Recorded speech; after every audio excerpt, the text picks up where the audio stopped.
ఆయన అర్థం చేసుకుని ఊహించేసుకుని యేసు దావీదు వంశంలో పుట్టాడు అనటానికి చాలా రెఫరెన్సులు కోట్ చేసుకుంటూ వచ్చారు ఆయన. చివరికి నేను చెప్పాను, మీరు ఎంతో ఆవేశపడుతూ చాలా రెఫరెన్సులు చెప్పారు, కానీ నేను అసలు ప్రశ్న మిమ్మల్ని అడగనే లేదు.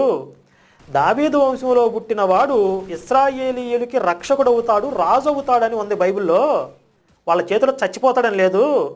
యేసు దావీదు వంశంలో పుడితే పుట్టుండొచ్చు, కానీ ఇశ్రాయేలీయులకి రక్షకుడు అవ్వాలి, రాజు అవ్వాలి, అప్పుడు ప్రవచనాలు నెరవేరినట్లు.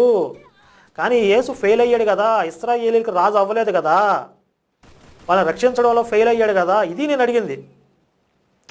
అంటే యేసు దావీదు వంశంలో పుట్టలేదు అని నేను అన్నట్లుగా ఈయన పొరపాటు పడ్డారు. ఒకటి, ఈ రెఫరెన్స్ ఆయన కోట్ చేసి చెప్పినా కూడా కోట్ చేయలేదు అంటున్నారు, అసలు భాగవతంలో లేదంటున్నారు.